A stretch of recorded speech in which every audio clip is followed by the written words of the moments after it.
Coppa delle Regioni di Endurance, il Veneto sempre in alto, abbiamo titolato così e ci piace concludere questa giornata delle dirette, le nostre dirette di Fiera Cavalli, proprio parlando dei risultati, successi importanti conseguiti dall'Endurance, che proprio lo scorso weekend a Montefalco, a Perugia, nella Coppa delle Regioni d'Italia si è laureato vice campione d'Italia. Ma ci sono tante altre belle medaglie da raccontare, lo facciamo in compagnia dei miei ospiti. Qui con me c'è Fabrizio Cecchin, che oltre alle medaglie al collo, e adesso le raccontiamo, è anche referente Endurance per la FISA del Veneto. Ben trovato Fabrizio. Buonasera e grazie per l'invito.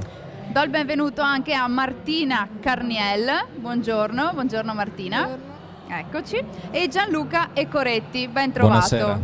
Allora, facciamo un riepilogo. Parto da Fabrizio. Medaglia d'argento individuale e oro a squadre nella categoria CEM B, corretto? Corretto, anche quest'anno abbiamo cercato di fare del nostro meglio e i risultati sono arrivati insieme ai miei compagni di squadra, Simone Zambon, Beatrice Bison e Marco Frassi. Abbiamo ottenuto questo splendido risultato di bissare la medaglia d'oro dello scorso anno. Quindi sì, grazie al mio secondo posto, al quarto di Simone e diciamo che 4 cavalieri nei primi 9 posti è tanta roba, per cui siamo contentissimi di questo risultato. Montefalco a Perugia porta sempre bene per il Veneto, perché questi risultati, questi successi, insomma, ogni anno si ripetono, possiamo dire così. Sì, questo è il terzo anno e diciamo che abbiamo avuto risultati buonissimi in tutte e 3 le annate. L'anno scorso ci siamo laureati campioni d'Italia, quest'anno vice campioni. Da aggiungere che nelle ultime 5 edizioni della Coppa delle Regioni il Veneto ha fatto 3 primi posti e un secondo posto, quindi diciamo che siamo lassù, ecco, mettiamola così. Possiamo dire che l'Endurance ci regala grandi successi. Veniamo a Martina. Martina ha vinto una medaglia di bronzo individuale e un oro a squadre nella categoria debuttanti. Ho detto giusto? Giusto. Ecco, com'è stata questa esperienza? Raccontami che cosa ti è piaciuto di questa gara, che emozione hai provato quando ti hanno messo al collo queste medaglie? Non me l'aspettavo perché pensavo di non aver fatto così bene, però sono comunque felice. E quindi ti sei anche divertita, no? Perché Sì. l'importante è anche divertirsi, no? Quando si fa sport, vero? Che cosa possiamo dire, Fabrizio, di questa ragazza, un under 14? Martina si può dire solo bene, poi è figlia d'arte e nipote d'arte, quindi ha le basi giuste per fare grandi cose. E Gianluca Ecoretti, medaglia di bronzo individuale e argento a squadre nella categoria CEN A. Esatto. Quindi è andata molto bene anche per te questa gara. Sì, i cavalli erano tutti pronti, preparati al meglio. La tattica di gara è stata perfetta, scelta dallo chef d'équipe, nonché mio fratello Marco. La mia squadra ci conosciamo da tanti anni, quindi abbiamo proprio un legame, una collaborazione unica e quindi non potevamo sbagliare.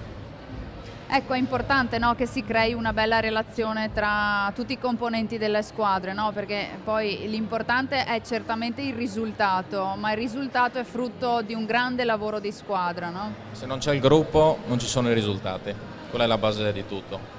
Sei d'accordo, Martina, anche tu su questo, anche Sì. l'importanza della squadra, avere il supporto di tutti i compagni, le compagne? Sì, È importante per te? secondo me sì, perché si possono fare migliori risultati con la squadra che va d'accordo. Abbiamo già le idee chiare, no, Fabrizio? Assolutamente.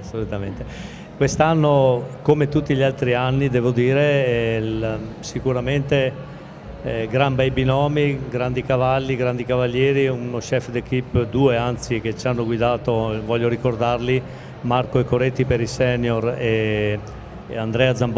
Questa struttura che c'è, i binomi, i cavalieri, tutti quelli che ci sono dietro, quest'anno come tutti gli altri anni che ha fatto la differenza e continuerà a fare la differenza è il grande gruppo che abbiamo in Veneto come Endurance.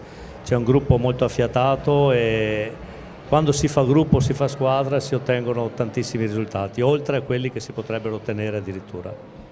Gianluca, come ci si prepara a questi momenti di sport, questi momenti di gara che nel vostro caso e nella vostra disciplina hanno anche una durata maggiore rispetto ad altre performance sportive? Abbiamo varie gare durante l'anno che comunque ci ritroviamo lì, anche finita la gara, un momento conviviale di stare tutti insieme, anche solo per una chiacchierata. Dopo, quando lo chef d'équipe comincia a nominare i vari cavalli, si fanno dei vari allenamenti durante l'anno che possono essere in montagna o in spiaggia, e così da iniziare a formare questo gruppo. Piano piano si crea la squadra fino ad arrivare al momento della Coppa delle Regioni. Quali sono i tuoi prossimi obiettivi sportivi? Quali saranno le prossime tappe? In questo momento non te lo so dire perché io faccio varie discipline equestri. Cioè, adesso io sono qua a Verona col team di Rudy Bellini, tanto per dire, col teatro equestre della FISA Veneto. Poi durante l'anno corro anche in ippodromo come gentleman rider, e nell'endurance i cavalli sono di mio fratello, quindi decide lui il programma, mi chiama quando è il momento di correre e io vado. Quindi insomma sarà un work in progress.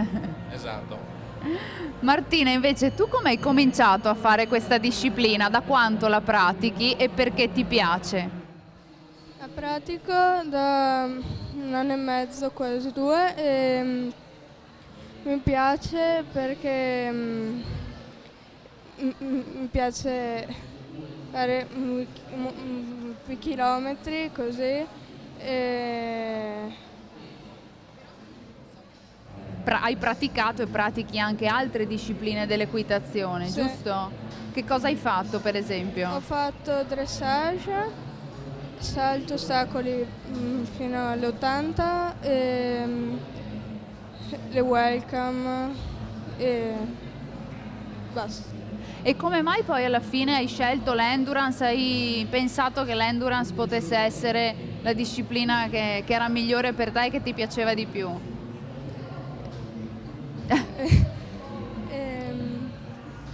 Prima di iniziare mi dicevi che forse il tuo cavallo ha avuto un ruolo fondamentale? Sì, Perché? Spiegaci. perché Dado mi piace e io volevo montarlo, diciamo, e quando l'ho provato mi piaceva molto. Brava, insomma, è un bel percorso anche il tuo.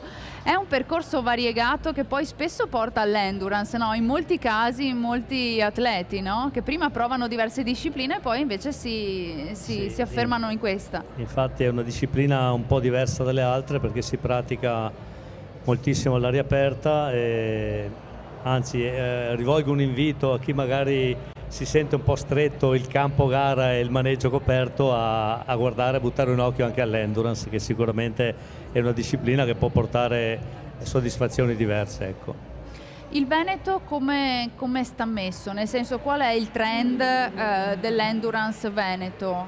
È uno sport, una disciplina che piace? Ed è seguita e direi praticata? assolutamente di sì, ci sono moltissimi tesserati, è un trend in crescita e forse anche all'ottenere in questi ultimi anni questi buoni risultati, diciamo che aiuta un pochino anche a dare un po' di visibilità a questo sport, e mi auguro vivamente che dai pony alle poniadi a salire che ci siano nuove leve che vengono avanti, ecco. Anche perché il territorio del Veneto è un territorio, se non sbaglio, che ben si presta anche a questo tipo di disciplina. Assolutamente, diciamo che c'è sia la pianura che qualche dislivello che non guasta all'endurance, per cui si presta moltissimo, diciamo, a questa disciplina sicuramente. I tuoi prossimi obiettivi, Martina? Prossime gare, che cosa c'è all'orizzonte? Ancora non lo so, però penso di progredire e fare una categoria maggiore. E quindi continuerai, insomma, e anche negli allenamenti. E per Fabrizio invece check-in? Io quest'anno penso andrò fra 15 giorni ad Arezzo e poi, se tutto va bene, volevo fare una gara a Barcellona ai primi di dicembre, un'internazionale. Insomma, progettualità ce n'è, sia per quanto riguarda la vostra carriera professionale e sportiva individuale, ma anche per quel che riguarda appunto l'endurance Veneto. Grazie a Fabrizio Cecchin, a Martina Carniel, grazie, e a Gianluca Ecoretti. Grazie di essere stati con noi, di averci raccontato e mostrato le vostre belle medaglie. Prego Fabrizio. Volevo solo fare un ringraziamento particolare ai nostri 2 sponsor che ci hanno accompagnato alla Coppa delle Regioni. Importantissimo, certo. A Capitalia, che ha riconfermato il supporto dell'anno scorso, e a Sergio Grasso, che quest'anno per la prima volta ci ha supportati. Grazie sicuramente a questi 2 sponsor che sono stati molto graditi. Fatto bene a ricordarlo, perché senza di loro sappiamo che poco si porterebbe a casa e poco sarebbe fatto. Grazie di essere stati con me, io vi ringrazio di averci seguito sui canali social, il canale YouTube di Ride TV. Ringrazio Italo Angelo Morao, Alessandro Vianello e Antonio Esposito per la parte tecnica, e per oggi da Fiera Cavalli è tutto. Grazie per averci seguito, buona serata.